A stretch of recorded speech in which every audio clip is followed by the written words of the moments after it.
Thomas Jefferson believed that if banking institutions were more dangerous to us as an American people than standing armies. Why did he say that? Because he felt that if the banking institutions got control of the money, that one day our children would wake up and find themselves in poverty in the country that they had conquered.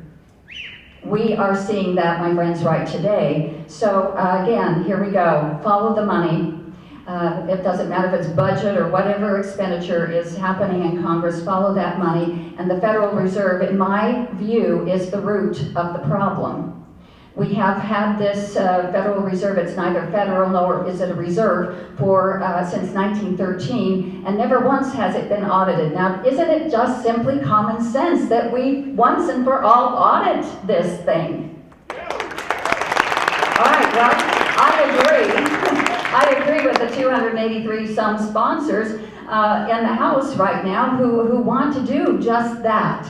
And that would be a first approach to take. Let me also tell you, back to Hamilton and the split between Hamilton and Jefferson and Madison, this was the key issue. Hamilton, who's the treasurer, okay? Give him a little power and they go for it, right? But Hamilton wanted that central bank. And Patrick Henry was one who stood up and said, no, I'm really worried about that, because if we do that, I'm afraid it's going to give the federal government too much power. So what have we done? Well, Congress has relinquished its authority to coin and control the money and the value, and they put it in the hands of some private bankers, and we don't know what's going on.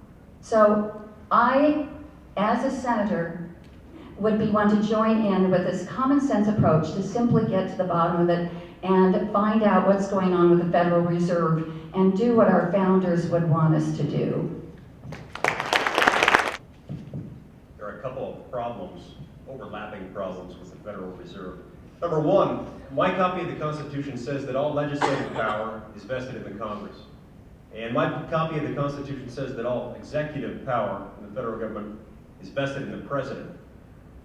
Federal Reserve, magically, notwithstanding the fact that it's not a government, but a for-profit corporation, wields both legislative and executive authority, and yet it's subject to no elections, it's subject to no review, it's not subject to review by any court, and it's not subject to review by us, because we can't see what's going on with that. That's a problem. So I completely agree, we need to audit it, and we need to audit it thoroughly. And as soon as that audit's complete, we're going to be making some pretty sweeping changes to that thing. My hope is that we will strip it of its legislative authority, we'll strip it of its executive authority, and we'll give that back to the branches of government, to the elected men and women to whom that authority belongs. We will keep it out of the hands where it doesn't belong. Now, there's another problem with it. They think that every time they want more money, they can just print it.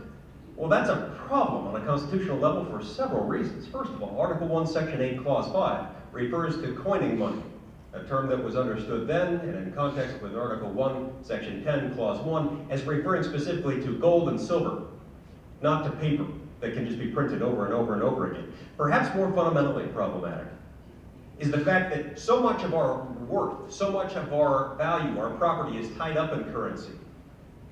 And whenever government wants to use that currency, use that wealth, it just prints more. That's a taking of property in violation of the Fifth Amendment, because they can't compensate us for that, because it's impossible for us to prove the amount by which they've taken our property away.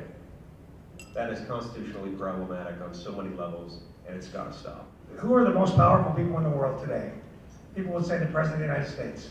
It's the head of the Fed, Bernanke, because he controls our economy more than any other single individual. Unelected, not in the Constitution, designed by big banks, not all banks, but big banks, to control our economy. The big debate right now is whether we should get off of a fiat currency and go back, return to sound money.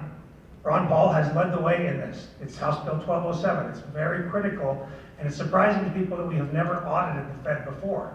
And what he's saying in there is we're not going to audit it immediately because they have to have some flexibility. We've got to look back 6 months after they make their decisions and see what the basis of those decisions are, so there's transparency and accountability. And I would support that, and I think that's certainly the minimal role that Congress has to play in overseeing the Fed. But it should be an elected position. It should be something that is held accountable by the people, because it's critical to the success of this nation. I'll tell you why. A lot of people are blaming Wall Street for the crisis that we're in right now, that it was Wall Street and greed. I am an entrepreneurial capitalist. Greed is what drives our jobs, our economy. It's healthy, it's good, and as long as it's fair and reasonable, it benefits our nation. But what happened is Fannie and Freddie released like $1.3 trillion of junk mortgages. They went out and they gave money away to anybody who couldn't qualify and couldn't pay for it. That's the government. It's not Wall Street creating this problem. And then the Fed kept interest rates too low, trying to play into that whole system. And the Fed was not accountable, and it created the problems that we have today in our economy.